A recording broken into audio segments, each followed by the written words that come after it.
क्या कर दिया? क्या दिया आनंद जी? त्रिमंत्र बुलाइए त्रिमंत्र। नमो अरिहंताणम, नमो अरिहंताणम, नमो सिद्धाणम, नमो सिद्धाणम, नमो आयरियाणम, नमो आयरियाणम, नमो वज्जायाणम, नमो वज्जायाणम, नमो लोये सव्व साहुणम, नमो लोये सव साहुणम, ऐसो पंचन मुक्तारो, ऐसो पंचन मुक्तारो, सव्वपावपणासनो, सवपावपणासनो, मंगलाणं च सव्वेसे, मंगलाणं च सर्वेषे, पद्मं हवै मंगलम, पद्मं हवै मंगलम्। ओम नमो भगवते वासुदेवाय, ओम नमो भगवते वासुदेवाय, ओम नमः शिवाय, ओम नमः शिवाय।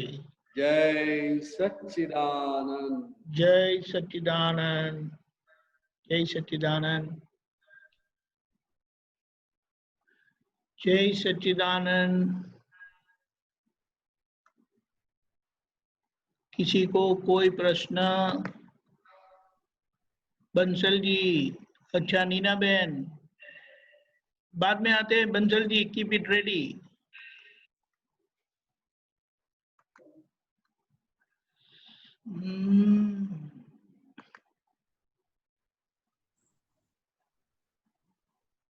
नीना बहन, you change your location, you're not audible. आवाज सुनाई नहीं देता है। जय सच्चिदानंद, अभी सुनाई देता है? हाँ सुनाई देता है। अच्छा, मुझे ये देह रिलेटिव है और ये दृष्टि जो हमें प्राप्त हुई है तो उसमें ये देह रिलेटिव है और मैं रियल हूँ, ये बहुत सुना है, बहुत सुना है, पर इसमें और थोड़ा डिटेल चाहिए तो ये अनुभव में रहे कि ये नीना कोठारी रिलेटिव ही है। तो दादा भगवान ने जो दो आज्ञा दी है, फर्स्ट रिलेटिव व्यू पॉइंट दी है और बाय रिलेटिव व्यू पॉइंट से आप नीना है जी, और बाय रियल व्यू पॉइंट से आप शुद्ध आत्मा है जी। और रिलेटिव मतलब क्या है? रिलेटिव मतलब सापेक्ष जी, अपेक्षाएं। अपेक्षाएं। आप बेटी की अपेक्षाएं मम्मी है जी, और बेटे के अपेक्षाएं आप मम्मी है, जी। लेकिन पति की अपेक्षाएं आप क्या है? पत्नी है। अपेक्षा मतलब सामने वाला जो है, जो रिलेशन वाला है, उसकी अपेक्षा से आप है, आपका व्यवहार बनता है। नीना बहन एक ही है। सुनाई देता है नीना बहन? हेलो नीना बहन, you change your location. जी, हाँ। सुनाई देता है? नहीं, बिल्कुल बंद हो गया सुनना। आपकी आवाज आती है हमें, लेकिन यू चेंज योर लोकेशन। जहाँ बैठे चेंज करो तो सिग्नल शायद अच्छी आए।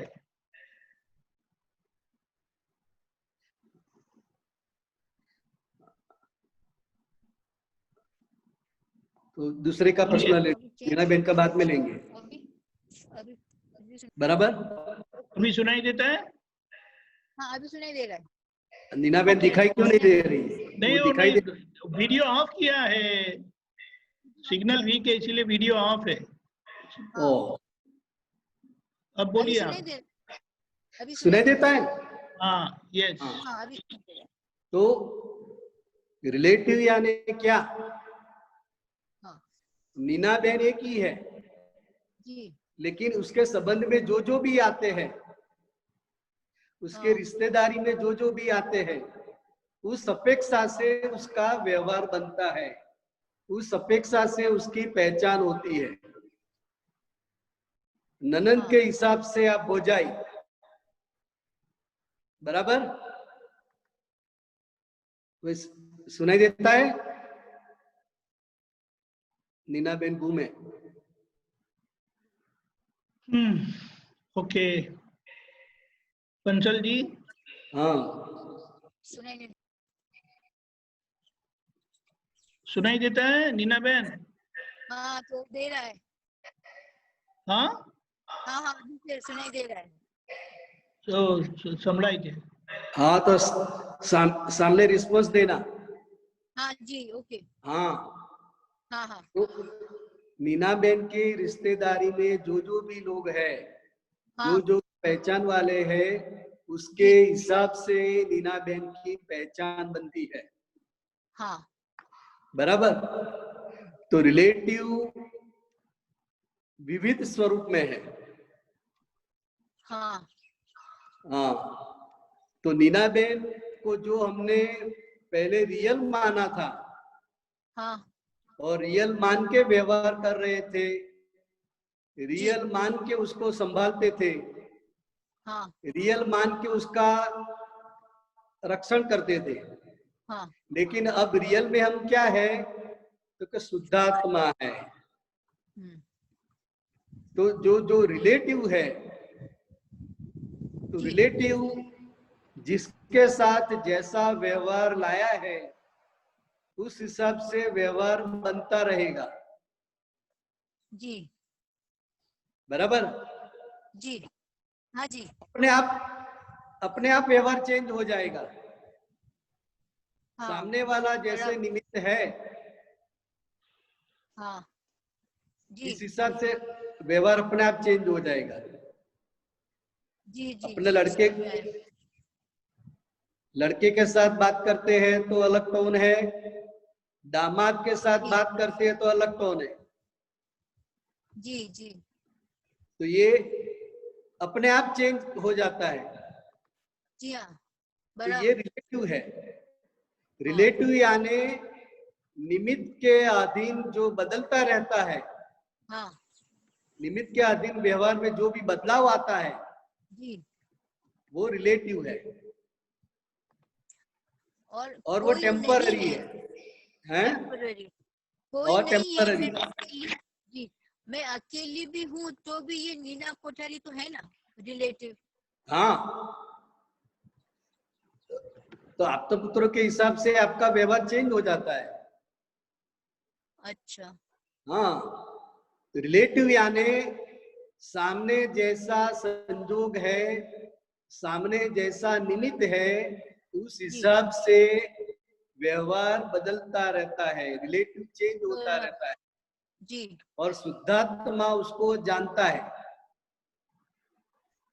जानने का काम शुद्धात्मा का है। शुद्धात्मा में कोई भी चेंज नहीं आता है। समझे? हेलो? सुनाई नहीं दे रहा है, मैं बदल लिया। तो आपकी आवाज भी थोड़ी कट रही है। हाँ हमारा अभी सुनाई देता है?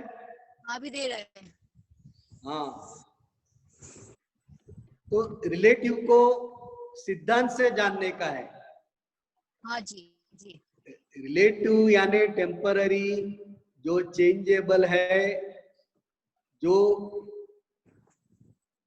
उसका अंत आने वाला है, और जो निरंतर बदलता रहता है, उसे रिलेटिव कहते हैं। जी हस्बैंड के साथ भी जो व्यवहार है, जो संबंध है, हस्बैंड वही का वही रहता है, लेकिन संबंध में चढ़ाव उतार आता है। जी आता है ना? हाँ बहुत आता है। हाँ तो क्यों आता है? देखो वो रिलेटिव के हिसाब से जैसा व्यवहार है उस हिसाब से आता है। अच्छा तो रिलेटिव को इस हिसाब से जानना है। जो निरंतर बदलता रहता है वो रिलेटिव है, और मैं रियल हूं। मैं रियल हूं वो देखने और जानने वाला हूं जी जी कि रिलेटिव में क्या क्या चेंज आता है, क्या क्या फर्क पड़ता है। हाँ बस यही दो व्यू पॉइंट है। हाँ दिखाई देगा रिलेटिव, हाँ लेकिन हमारी आज्ञा दृष्टि से उसमें रियल व्यू पॉइंट से भीतर में शुद्धात्मा है, वो लक्ष्य रख के दर्शन करने का है जी। तो ये दो व्यू पॉइंट से जब दर्शन होता है हाँ तो अपने आप राग द्वेष रहित हो जाते हैं। ओके समझे? जी। और ये दो व्यू पॉइंट से ही छुटकारा है। हाँ हाँ, निश्चय छुटकारा हमारा है वो व्यवस्थित शक्ति ने हमको मिला दिया है जी। और उसका जैसा संबंध है मेरे साथ उस हिसाब से उसका व्यवहार होगा। जी जी जी। जो लोन चुकानी पड़ती है ना, हाँ चुकानी पड़ती है, सब लोन है। हाँ तो वो रिलेटिव व्यवहार है। जी लिया है तो देना पड़ेगा। लिया है। हाँ हाँ जी जी। उसमें बहुत आनंद लिया है तो फिर दुख भी भुगतना पड़ता है।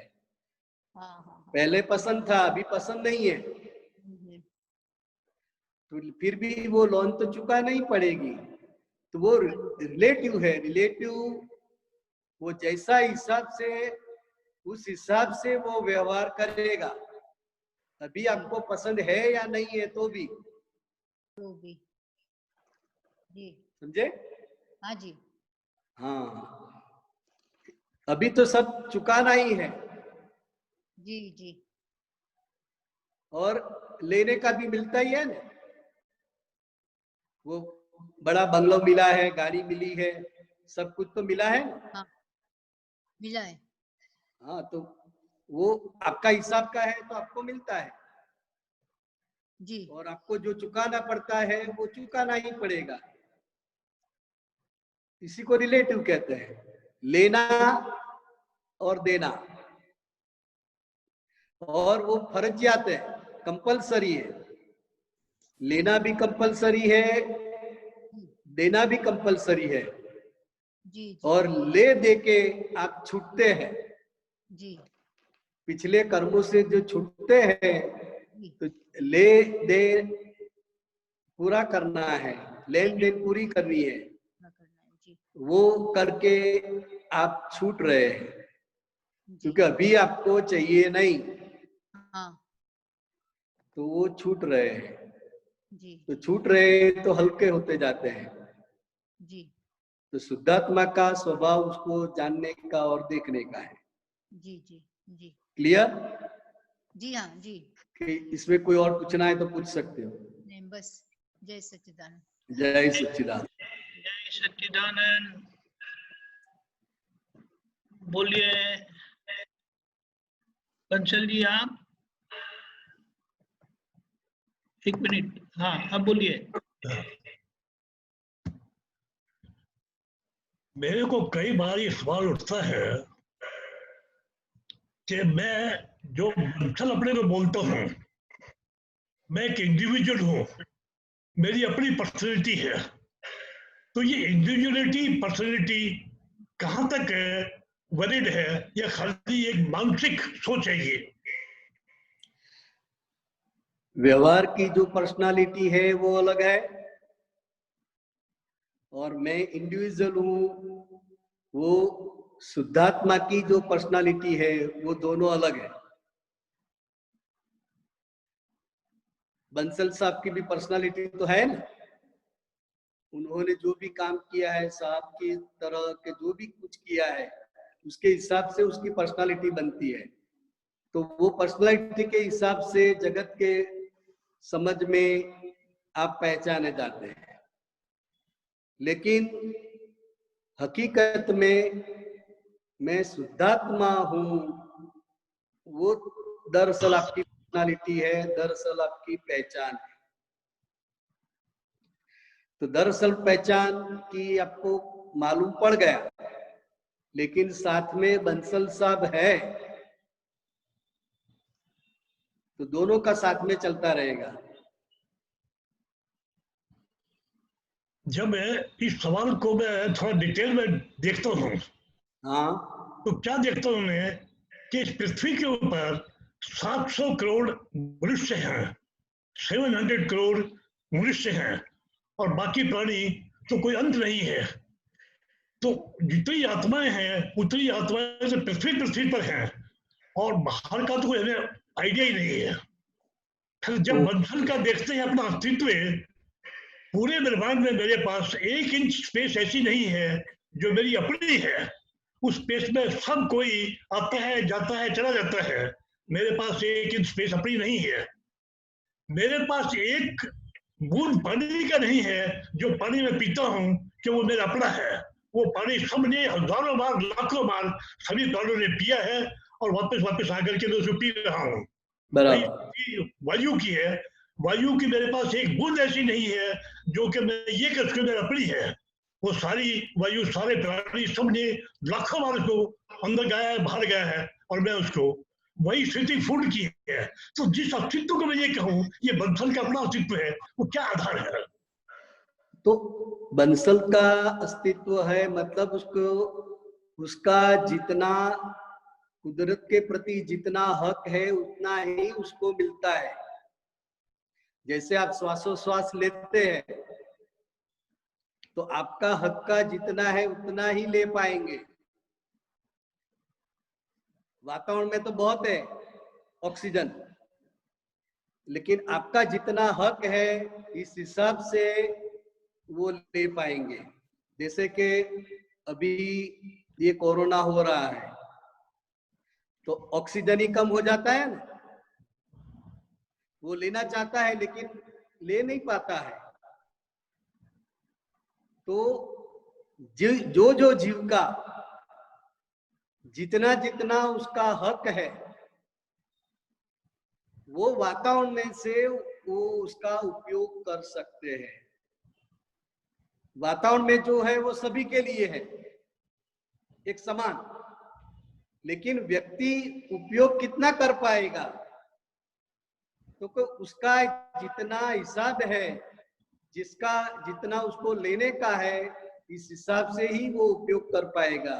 वो पानी का, ऑक्सीजन का और स्पेस का भी, हर एक की अपनी अपनी स्पेस है, स्पेस फिक्स है। आपकी स्पेस जहां भी जाओगे स्पेस है। तो जो जीव का जो भी उसका हक का है वही कुदरत से, वातावरण में से उसको मिलता रहता है। वो कुदरती है। जब मैं ये देखता हूं कि मेरी मान्यता कि मैं इंडिविजुअल हूं, मेरी पर्सनैलिटी है, वही मिथ्या है, तो हक कहाँ रह गया? हक तो खत्म हो गया, मान्यता खत्म हो गई, मेरी इंडिविजुअलिटी खत्म हो गई। आप शुद्धात्मा के रूप में इंडिविजुअल है, लेकिन जो बंसल साहब है वो हिसाब से बंधे हुए हैं। व्यक्तियों के साथ जो जीव उसके परिचय में आते हैं उसके साथ, वो सभी के साथ हिसाब से बंधे हुए हैं। और कुदरत की भी जो शक्तियां हैं, चाहे वो ऑक्सीजन है, चाहे वो गर्मी है, चाहे वो पानी है, कोई भी है, तो बंसल साहब का उसके साथ जितना भी हिसाब है उतना ही वो ले पाएंगे, उतना ही उसको मिलेगा। ज्यादा ले नहीं सकते हैं। वो श्वासोश्वास खत्म हो जाती है तो व्यक्ति गुजर जाती है ना, वो श्वास लेना चाहता है लेकिन एक श्वास भी ज्यादा ले नहीं सकते, तो वो आयुष्य कर्म की मर्यादा है। तो बंसल साहब जो है वो हिसाब से, ऋणानुबंध से बंधे हुए हैं, तो उसका जितना हिसाब है उस हिसाब से ही उसको मिलेगा। और जो शुद्धात्मा है वो उसकी अलग इंडिविजुअलिटी है। बंसल का अपना अस्तित्व ही मिथ्या है, तो सब मिलना न मिलना वो तो एक नेचुरल फ्लो है। नदी बह रही है, नदी के अंदर पानी भी बह रहा है, नदी के अंदर हवा भी है, नदी के अंदर सब चीजें हैं, और बंसल का अस्तित्व मिथ्या है, तो उसका अपना मिलना न मिलना उसका मीनिंग क्या रहा? अभी बंसल साहब का अस्तित्व मिथ्या नहीं बोला जाता है, मिथ्या नहीं है। बंसल साहब जो है वो रिलेटिव सत्य है। क्या है? मिथ्या नहीं है। बंसल साहब मिथ्या नहीं है। मिथ्या तो ये धूल भी नहीं होती है, जो मिट्टी होती है ना, वो भी मिथ्या नहीं है। तो बंसल साहब कहां से मिथ्या हो जाए? बहुत लोगों के साथ जुड़े हुए हैं। अगर बच्चे लोग क्रिकेट खेलते हैं अपने मकान के पास और खिड़की का ग्लास फूट जाता है, तो बंसल साहब को असर होती है? माइंड में असर होती है। उसको माइंड में ये मानता है कि बंसल को हुआ, लेकिन अस्तित्व तो उसका कोई है नहीं। बंसल माइंड में असर हुई ना कि मेरा ग्लास फोड़ डाला, बच्चे लोग बहुत चिल्लाते, बच्चे लोग बहुत बातचीत करते, चलो यहाँ से आगे जाओ। तो अगर वो सब मिथ्या है तो असर नहीं होती है, और जहां जहां भी असर होती है तो उसको मिथ्या बोला नहीं जाता है। दादा भगवान ने उसको रिलेटिव सत्य कहा। बंसल साहब जो है वो रिलेटिव सत्य है, और जो शुद्धात्मा है वो रियल सत्य है। दादा ने तो ये भी कहा, मतलब दादा ने ये भी कहा है कि जब तक आईनेस है तब तक आत्मा है, आईनेस खत्म हो गया तो आत्मा परमात्मा हो गया। तो आत्मा कहना कि मैं आत्मा हूं, मैं इंडिविजुअल हूं, तो वही डाउटफुल हो गया, क्योंकि सारा चीज जो कुछ है वो खाली परमात्मा ही परमात्मा है, इंडिविजुअल का अस्तित्व तो खाली हो गया। नहीं नहीं, जब तक उसको स्वरूप का भान नहीं हुआ है वहां तक वो जीवात्मा है। स्वरूप का भान नहीं होता तब तक जीवात्मा है।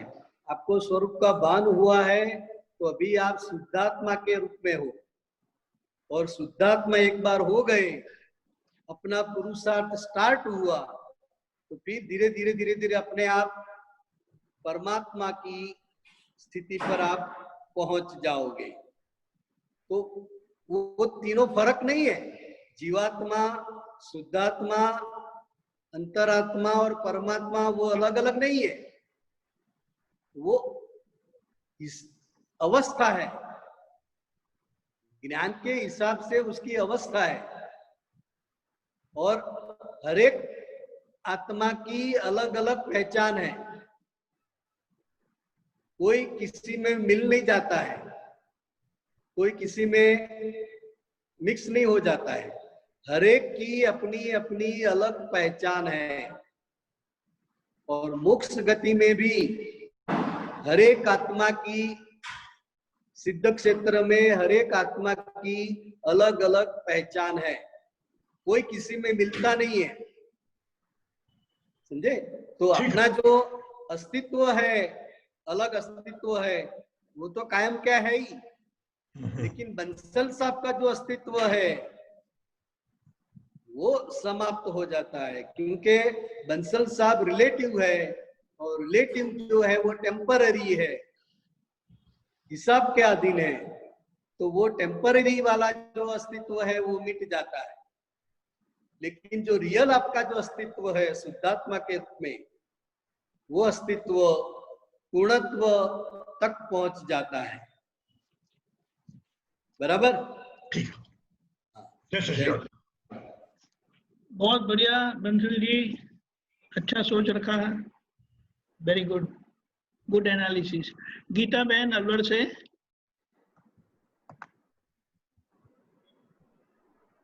जय सच्चिदानंद स्वामी जी। जय सच्चिदानंद। गीता बहन बोलिए। स्वामी जी, समकित के बारे में थोड़ा खोल के समझा दीजिए। क्या? समकित के बारे में। समकित के बारे में। समकित और मिथ्यात्व, ये दो शब्द है। समकित दृष्टि होती है और मिथ्या भी दृष्टि होती है, समझे? हाँ। तो मैं शुद्धात्मा हूं, वो जो भान हुआ तो वो संकित प्राप्त हुआ आपको, मैं शुद्धात्मा हूं।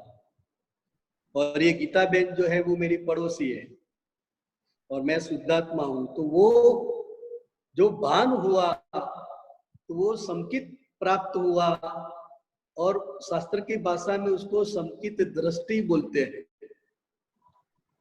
और साथ में जो गीता बेन है, गीता बेन की जो मान्यता है, उसका अंतस्करण है, वो सब पहले के कर्म के अधीन का है, इसलिए उसको मिथ्यात्व बोलते हैं। क्या बोलते हैं? मिथ्यात्व। वो संसार की ओर खींचेगा, और जो संकित है वो संसार में से बाहर निकालने के लिए प्रयत्न करेगा। ये दोनों का युद्ध चलता है भीतर में। तो संकित दृष्टि प्राप्त हुई, सम्यक्त्व प्राप्त हुआ, तो वो जीव अवश्य मोक्ष में जाएगा। संकित आने के सब जैसा है वैसा दिखाई दे। मिथ्यात्व मतलब जैसा है वैसा दिखाई ना दे, जो है उससे अलग दिखाई दे, उसको मिथ्यात्व कहते हैं। और संकित है तो ये जगत जैसा है वैसा आपको दिखाई देता है, समझ में आ जाता है। हुआ क्लियर? जी स्वामी जी, अभी गुजराती सत्संग चला था 10 बजे वाले में, तो उसमें कृष्ण भगवान के लिए डाउट था कि संकित दृष्टि, तो वहां एक दृष्टांत दिया था गुजराती में, जीतकानंद जी को मालूम होगा, तो मेरे को समझ नहीं आया था वो क्या बोला था। वो क्या बताया था? कुछ आप बताए तो मुझे याद आए एग्जैक्टली। वो अभी जो कृष्ण भगवान ने अर्जुन के साथ जो संकित का माना कि भगवान कृष्ण पर डाउट हो रहा था ना कि उनको संकित नहीं है, तो उसके लिए अभी दृष्टांत बताया था, गुजराती में था तो मुझे क्लियर नहीं हुआ था अभी 10 बजे वाले सत्संग में। नहीं, मेरे ख्याल में नहीं है वो। अर्जुन ने जैसे भगवान को, श्री कृष्ण को बोला कि ये इनको संकित प्राप्त नहीं हुआ, उनको डाउट, किसी को डाउट था, तो वो उसको क्लियर किया था दृष्टांत के जरिए से। नहीं है? नहीं, आपको जो प्रश्न पूछना है वो पूछो ना, वो उसमें वही प्रश्न आपने सुना है तो आप प्रश्न बनाकर पूछो। दादाजी ने एक बोला था कि शुद्ध आत्मा और मैकेनिकल आत्मा, उसको डिफाइन किया था दादाजी ने, तो वो कैसे किया था? हाँ, तो शुद्ध आत्मा यानी कि प्योर आत्मा, और मैकेनिकल जो आत्मा बोलते हैं वो गीता बेन जो है ना, वो मैकेनिकल है। उसका जो अंतस्करण है वो मैकेनिकल यानी उसके चलाने वाला प्रेरक बल सामने आएगा तो अपने आप चालू हो जाएगा, समझे? मैकेनिकल, जैसे हम स्विच दबाते हैं तो पंखा चलता है ना, और एसी ठंडक देता है, तो वो मैकेनिज्म है, वो मैकेनिकल गोठवनी है। तो इसी तरह ये गीता बेन का मन वचन काया और अंतस्करण वो कर्म के संस्कार से बने हुए हैं, तो जैसा उसका निमित्त सामने आएगा तो तुरंत ही ये मैकेनिकल जो है वो चालू हो जाएगा, अपने आप चालू हो जाएगा। तो ये मन वचन काया को, गीता बेन को मैकेनिकल आत्मा बोल रहा है, और जो भीतर में जो शुद्धात्मा है वो शुद्ध आत्मा है। और स्वामी जी पुरुषार्थ और प्रारब्ध और पुरुषार्थ को दादाजी ने कैसे डिफाइन किया था? प्रारब्ध और पुरुषार्थ। हाँ, तो दादा भगवान ने प्रारब्ध जो बताया है और पुरुषार्थ बताया है, वो दरअसल पुरुषार्थ और दरअसल प्रारब्ध है। लेकिन जगत की भाषा में जिसको पुरुषार्थ बोलते हैं वो दादा भगवान की भाषा में प्रारब्ध है। जगत के लोग पुरुषार्थ किसको बोलते हैं? तो वो सुबह उठकर पूजा पाठ करते हैं, कमाने के लिए जाते हैं, कुछ भी करते हैं, तो जगत के लोग उसको पुरुषार्थ बोलते हैं कि देखो ये कितना पुरुषार्थी है। लेकिन ये जो बाह्य क्रिया हो रही है, चाहे वो भक्ति की है, यात्रा करने की है, उपवास करने की है, तो वो पिछले कर्म के अनुसार हो रही है। तो कर्म के अधीन जो हो रहा है उसको प्रारब्ध बोलते हैं। वो क्रिया के रूप में दिखाई देता है, समझे? और वो क्रिया करते समय भीतर में जो आपका भाव चलता है तो वो पुरुषार्थ है। मान लो कि कोई आपका अपमान करे तो उस समय गीता बहन को तकलीफ तो होगी ना? अब नहीं होगी। अब नहीं होगी, लेकिन भीतर में क्या होता है?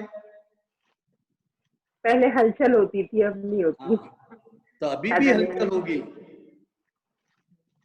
लेकिन वो गुस्से के रूप में बाहर नहीं आएगी। लेकिन भीतर में जो हलचल होती है, और जगत की भाषा में जगत के लोगों को कोई किसी का अपमान करे तो अपमान जिसने किया है उसके प्रति उसका भाव बदल जाता है। मैं भी देख लूंगा, मैं भी वो करूंगा, मैं उसको छोड़ूंगा नहीं।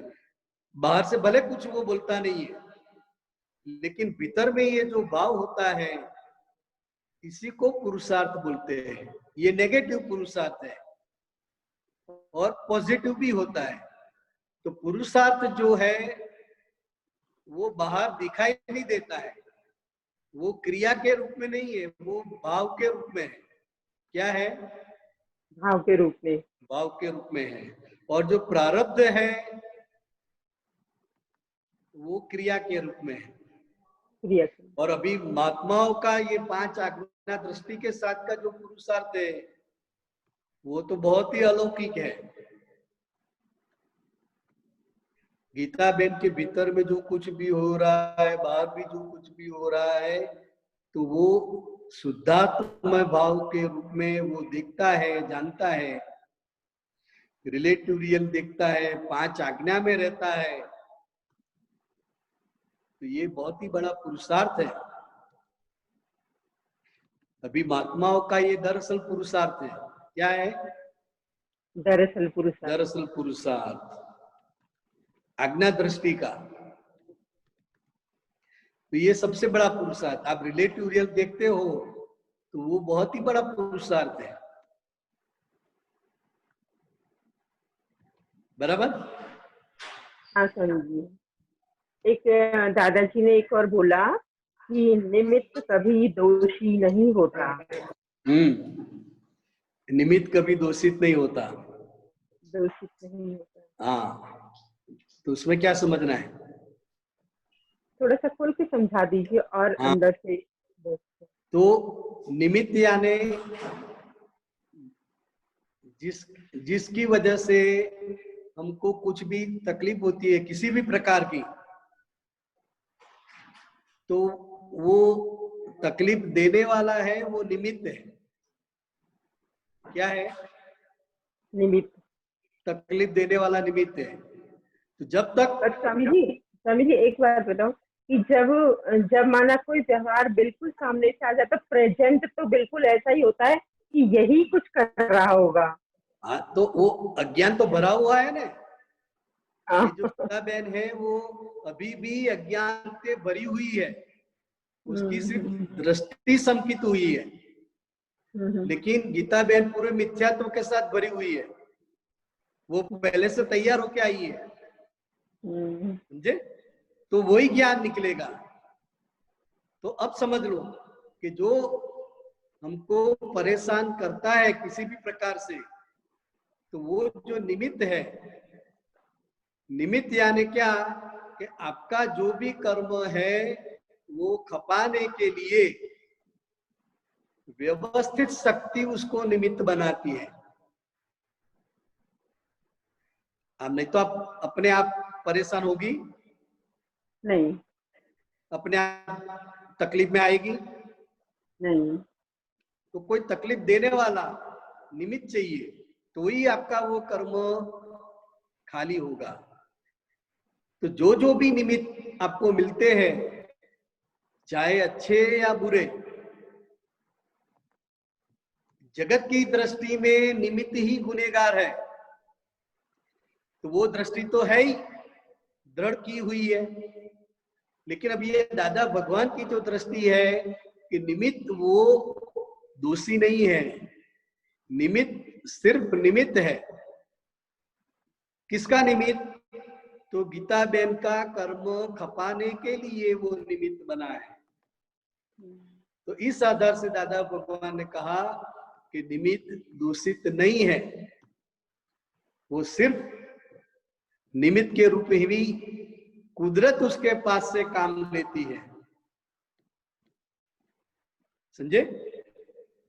तो इस हिसाब से यहाँ पे जो निमित्त को दोषी नहीं देखा, तो ये पुरुषार्थ का भाग भी आ जाएगा।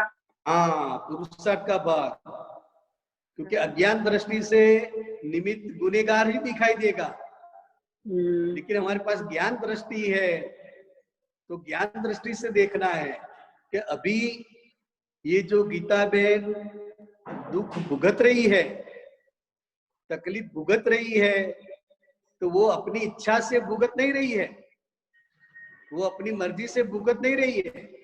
अगर उसकी मर्जी चलती तो कोई दुख भुगते ही नहीं, कोई तकलीफ भुगते ही नहीं अपने आप,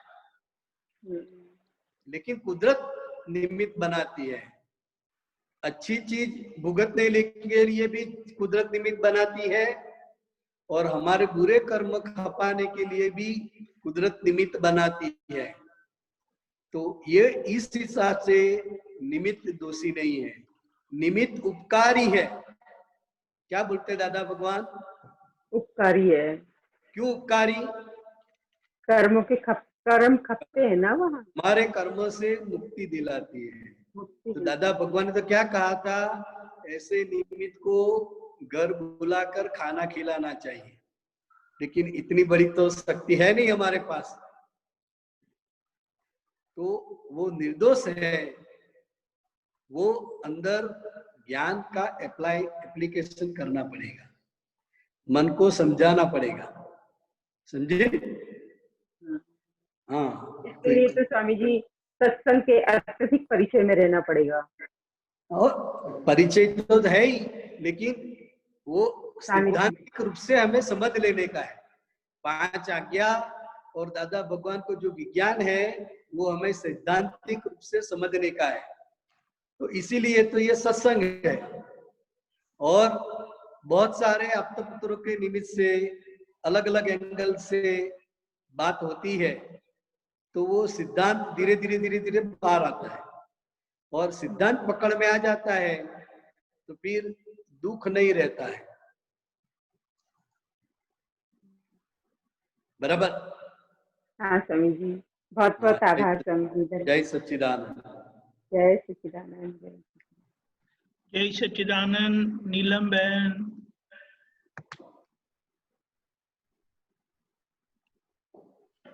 जय सच्चिदानंद स्वामी जी। जय सच्चिदानंद। स्वामी जी, एक ये लिखा था वैर भाव निर्मूल हुआ तो संसार अस्त हुआ ही समझो। कैसे? कैसे?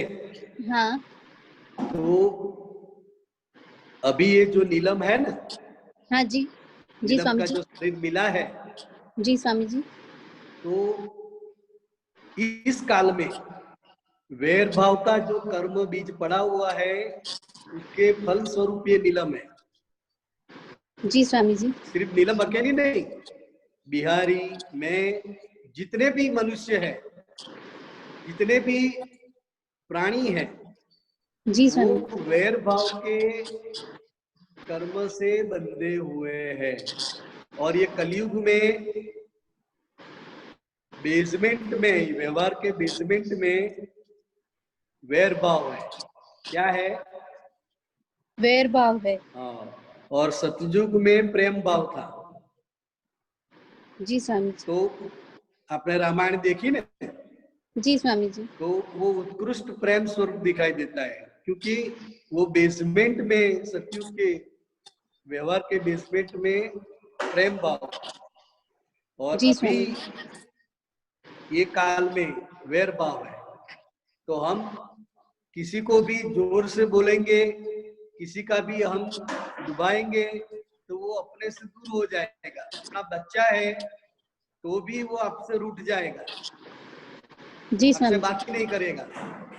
जी, जी स्वामी जी, तो तुरंत ही उसको वैर खड़ा हो जाता है। तो जी अभी स्वामी जो प्रेम दिखाई देता है पति पत्नी में, बाप बेटे में, माँ बेटी में, तो वो बेस्ड नहीं है। लेकिन कुछ गड़बड़ हुए, कुछ तकलीफ हुए, तो तुरंत ही वैर भाव खड़ा हो जी जाता स्वामी है। जी, तो वो वैर भाव वो संसार का निमित्त है। क्या है? नया निमित्त है संसार उससे बनता है। नया जो हमको देह मिलता है, ये वैर भाव यानी कि द्वेष, द्वेष का ये दो फाटा है, वैर भाव। जी स्वामी जी, तो इसलिए दादा भगवान ने बताया कि जिसका वैर भाव खत्म हो गया, समझो उसका संसार खत्म हो गया। मतलब तो वैर भाव अभी होता है, इसीलिए जिंदगी आगे से आगे चलती है। हाँ, वो आगे चलती जाती है। लेकिन अभी क्या है, हमारे पास ज्ञान लिया है ना आपने।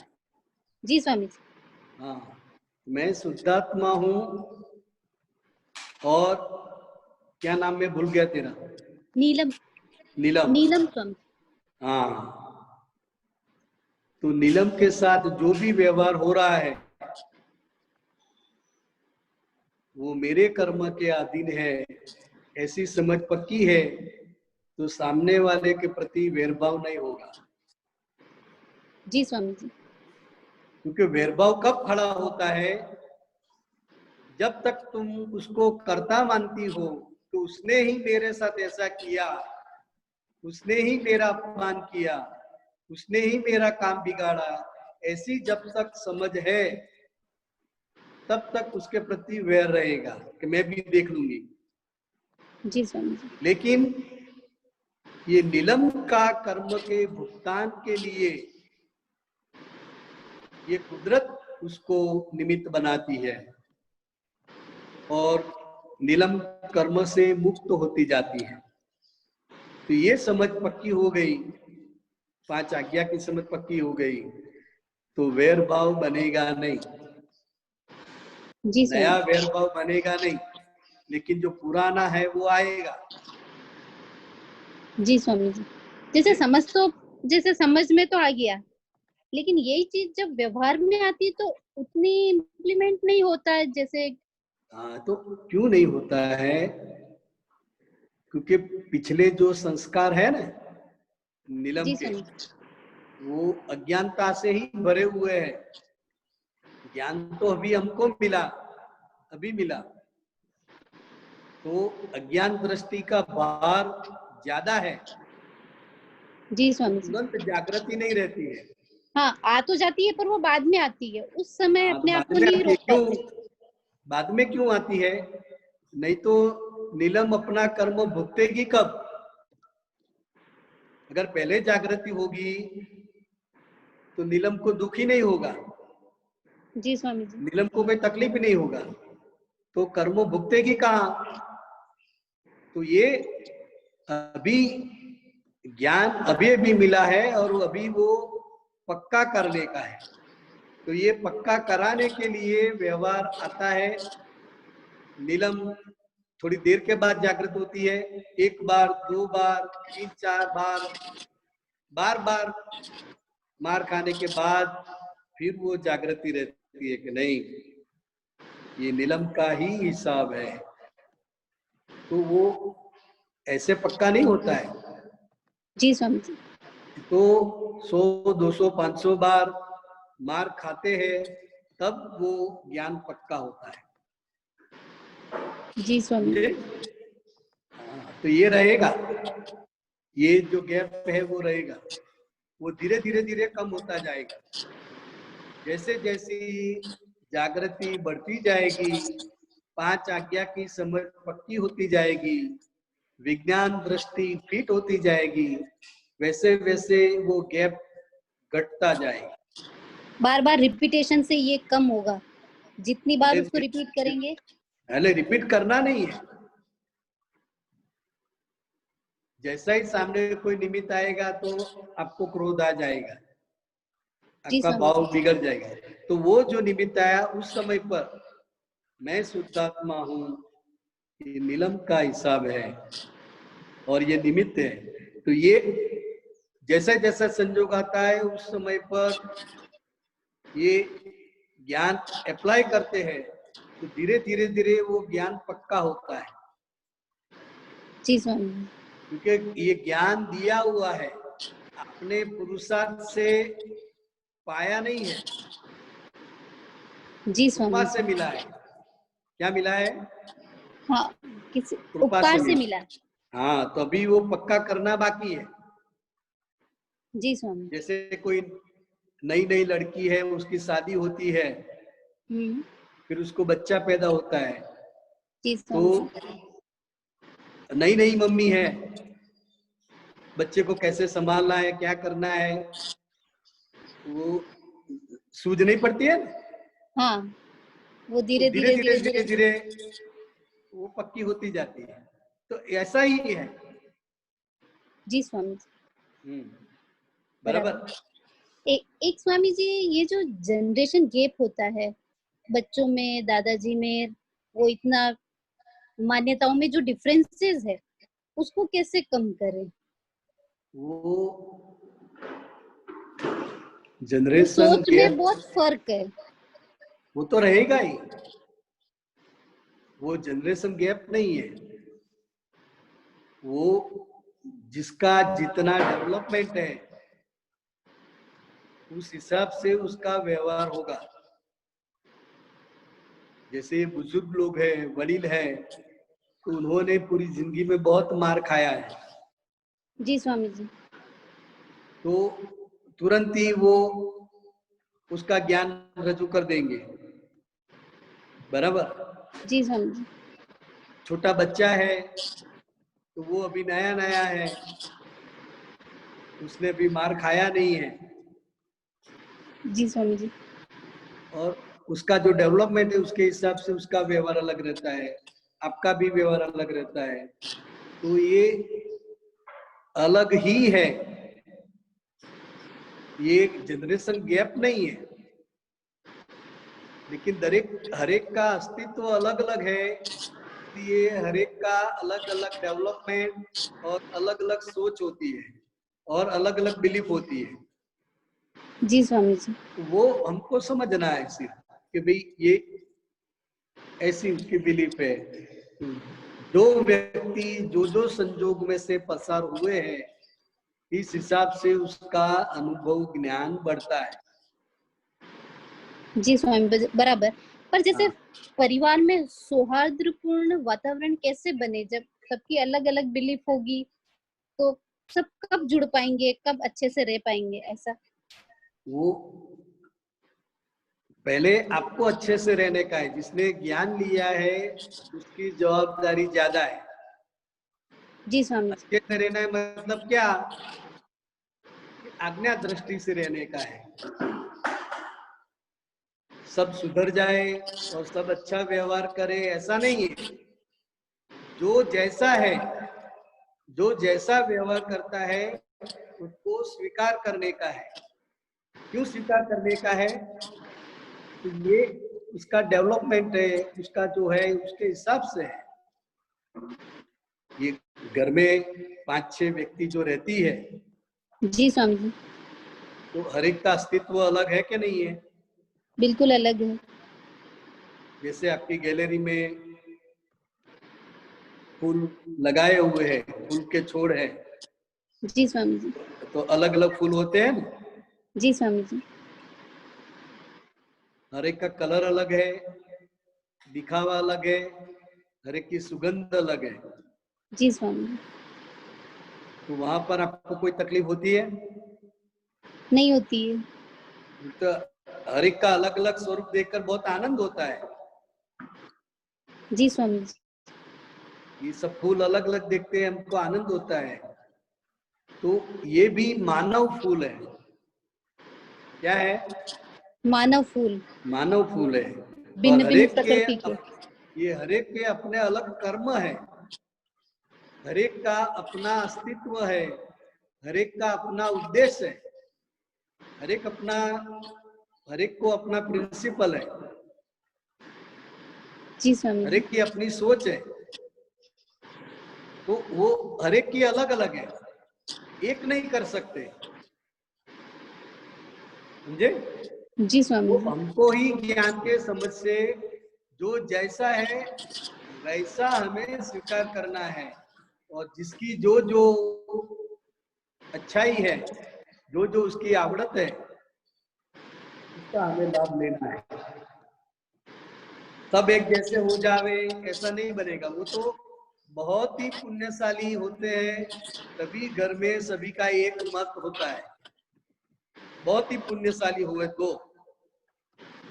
जी ऐसा भी स्वामी घर जी। है कि सभी का एक मत, लेकिन ये सभी के घर में नहीं होता है। तो जी पहले स्वामी। अपने अंदर ठीक कर देने का है। जो जैसा है ऐसा उसको स्वीकार करना है। जी स्वामी जी। अभी जैसे पहले अपने को जो पेरेंट्स बोलते थे हम मान लेते थे, जो भी जैसा भी बोलते थे, ज्यादा आर्ग्यूमेंट नहीं करते। लेकिन अभी जल्दी से वैसा होता नहीं है, तो इसके लिए हम ही दोषी हैं? नहीं, अभी के जो बच्चे हैं वो बहुत ही डेवलप है। हम अपना देखें पहले बचपन में कैसे थे और अभी का बच्चों का देखें तो बहुत ही डेवलप है। जी स्वामी जी। और बहुत ही शक्तिशाली है, समझे? जी स्वामी जी। तो पहले हमको ये संस्कार था कि बुजुर्गों के सामने बोलना नहीं है, चाहे वो गलत बोले तो भी हम बोलते नहीं थे। जी स्वामी जी। लेकिन अब तो आप इतनी बार समझाओ तो भी वो बोल ही देगा। जी स्वामी जी। तो वो प्रकृति जो उसने पाई है, ये काल के अनुसार सब बदलता रहता है। जी स्वामी। सिर्फ अपना बच्चा ही नहीं, हर एक जगह पर ऐसा है। तो ये संसार मतलब क्या कि निरंतर परिवर्तनशील। 50 साल पहले के बच्चे अलग थे, अभी के बच्चे अलग हैं। पहले तो हमको बोलना भी कहाँ आता था, अभी के बच्चे तो कितना अच्छा बोल लेते हैं, कितनी अच्छी अच्छी एक्टिविटी कर लेते हैं। ये मोबाइल भी कितना इजी ऑपरेट कर सकते हैं ना। जी स्वामी बच्चे, जी। हम लोगों को इतना नहीं आता है। हाँ, उनके जितना अपने नहीं कर पाते। तो क्या आपने उसको सिखाया? नहीं, हमने नहीं सिखाया। तो उसको कैसे आ गया? तो वो डेवलपमेंट लेके आया है, फट फट फट फट फट तो वो चलाता है। जी स्वामी जी। आपको भी उसके पास से सलाह लेनी पड़ती है कि बेटा जरा ये नंबर जरा कर दो ना, ये नंबर डाल दो ना। तो ये डेवलपमेंट में कार्य है, तो कोई बदलता रहता है निरंतर। तो जैसा है ऐसा उसको स्वीकार करो, उसकी शक्ति का लाभ लो। जी बराबर? जी स्वामी। हमारे जैसा नहीं है, हम कैसे थे, अभी के बच्चे कैसे, वो तुलना नहीं करने की है, कंपैरिजन नहीं करने की है। जी स्वामी जी। बराबर? तो पहले हमको ठीक हो जाने का है भीतर से। हमारी वैज्ञानिक दृष्टि, हम माँ भी है तो बच्चों को डांटना भी पड़ेगा, बच्चों को प्यार भी करना पड़ेगा, लेकिन भीतर से वैज्ञानिक समझ होनी चाहिए कि ये बेटा जो है वो हकीकत में फाइल है। क्या है? फाइल है। फाइल है। फाइल है मतलब कुछ लेन देन बाकी है, इस हिसाब से कुदरत ने भेजा है। हाँ, बेटा बन के आया है अपना हिसाब लेने के लिए। हाँ, हिसाब। तो जो हिसाब है इस हिसाब से आप दोनों का व्यवहार होगा। तो ये वैज्ञानिक दृष्टि भीतर क्लियर करने की है। हमारी समझ वैज्ञानिक होनी चाहिए, जिसकी वजह से बाहर कैसा भी व्यवहार हो, वो माँ का रोल हो, बहन का रोल हो, कोई भी रोल हो, तो उस समय पर भीतर वैज्ञानिक समझ भी साथ में रहनी चाहिए। जी स्वामी। तो वो हमें पक्की करने की है, हमारा पक्का कर लेने का है। बराबर? जी स्वामी। बाकी सब अपने आप ठीक हो जाएगा। वो तो आप ठीक हो गए तो सब ठीक हो जाएगा। हमको ठीक कर देने का, हमारी समझ वैज्ञानिक और भूल बिना की हो जानी चाहिए। तो वही करने का है। ये सत्संग जो हम करते हैं ना, तो अपनी ही समझ ठीक कर रहे हैं, दूसरे को हम सुधार नहीं सकते। जी स्वामी जी। तो माँ का रोल है, इस हिसाब से बच्चे को समझाना भी पड़ेगा, डांटना भी पड़ेगा, लेकिन भीतर में क्या, क्योंकि ये है हिसाब और ये फाइल, तो वो पक्का रखते हैं तो फिर हमको असर नहीं होती है। नहीं तो हमको क्या होता है कि मैंने इतनी बार समझाया फिर भी सुनता नहीं है, मेरा मानता नहीं है, इतनी बार समझाया तो भी, तो आपको असर हो जाती है। जी स्वामी जी। लेकिन भीतर में वैज्ञानिक समझ है तो वो असर नहीं होगी आपको। जी स्वामी। बराबर। जय सच्चिदानंद। जय सच्चिदानंद स्वामी। जय सच्चिदानंद। जय सच्चिदानंद।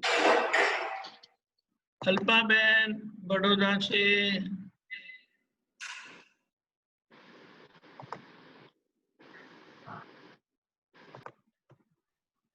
बोलिए।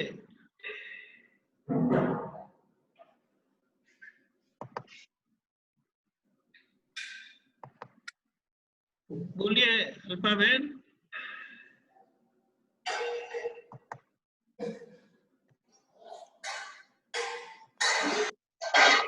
बोलिए, आवाज नहीं आती आपकी। अभी आई? जय जय सच्चिदानंद। बोलिए। मोबाइल में कोई मैसेज आया था, जगत की कोई परिस्थिति आपको हिला नहीं सके, ऐसा एडजस्ट होना चाहिए, टेस्टेड होना चाहिए। हाँ,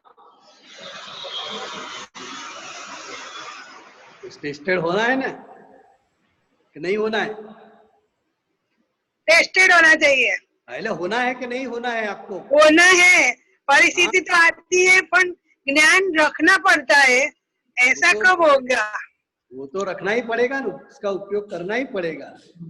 जैसे आपके घर में, रसोई घर में सभी अनाज है ना, है कि नहीं? डब्बे में सभी प्रकार का अनाज है, सभी प्रकार का मसाला है, तो खाना बन नहीं जाता, अपने आप बन जाता है, बनाना पड़ता है ना। तो इसी तरह ये व्यवहार के जितने भी संयोग है, वो संयोग विपरीत संयोग है और पसंद वाला भी संयोग है। जो विपरीत संयोग है वो अल्पा बहन का टेस्टिंग करता है कि ज्ञान पक्का हुआ है कि नहीं हुआ है, ये ज्ञान में रहती है कि नहीं रहती है। तो जितना भी विपरीत संयोग आता है तो इस हिसाब से अल्पा बहन टेस्टेड होती है। क्या होती है? टेस्टेड हो जाती है।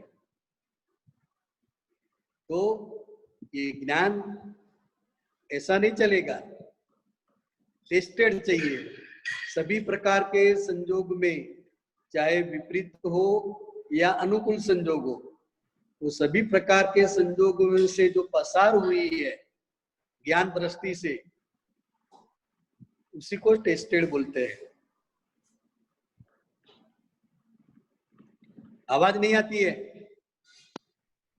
स्थिति आती है ना, जैसे आपने बोला ना अपमान आता है, तो उस टाइम हम ज्ञान अप्लाई करते हैं, सब हिसाब है हमारा पूरा हो रहा है, कुछ अंदर होता नहीं है, अच्छा ही है, पॉजिटिव ही है, पर ऐसा रखना कब तक पड़ेगा? ऐसा बस आए चला जाए, कुछ होने वाला नहीं, ऐसा ही क्या है? तो कि ये अभी हम महात्मा लोग जो है वो 5 आज्ञा के पुरुषार्थ के स्टेज में है। क्या है? 5 आज्ञा के पुरुषार्थ के स्टेज में है, तो इसलिए हमको उपयोग रखना ही पड़ेगा।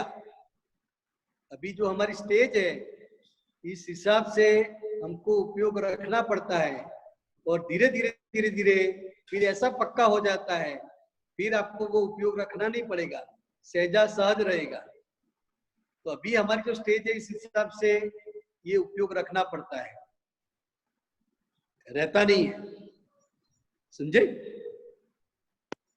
तो ये मैसेज बहुत अच्छा लगा, पर हमें तो ऐसा टेस्टेड हुआ ही नहीं है, ज्ञान रखना पड़ता है। हाँ, तो अर्थ में चला नहीं जाता। वो अभी आपने बड़ौदा से अहमदाबाद जाने की तैयारी की है, अभी तो सोसाइटी में से ही बाहर निकले हैं। अहमदाबाद पहुंचना है, आपका टारगेट है, और अहमदाबाद के लिए ही निकली है, लेकिन अभी तो सोसाइटी में से बाहर निकली है, अहमदाबाद पहुंच नहीं गई है। पहुंच गई? हाँ, तो वो उतनी लंबी सफर में बहुत सारे अनुभव हो गए, अच्छे आदमी भी मिलेंगे, बुरे आदमी भी मिलेंगे, आपका मन भी तकलीफ देगा, शरीर भी साथ नहीं देगा। तो ये सब संजोग आते हैं, वो टेस्टेड करने के लिए आते हैं। वो ऐसे टेस्टेड होते होते आप अहमदाबाद पहुंच जाएंगे। तो ये जिस टेस्टिंग आता है ना, वो हमारी एग्जाम है, इससे तो हम पक्के होते हैं ज्ञान में। आवाज नहीं आती है आपकी। ये सच में बहुत अच्छा लगता है। जय सच्चिदानंद। जय सच्चिदानंद। हमारा समय हो चुका है। जय सच्चिदानंद। आप मंत्र बुलाएं अल्पा बहन, आप फॉलो करिएगा। हाँ।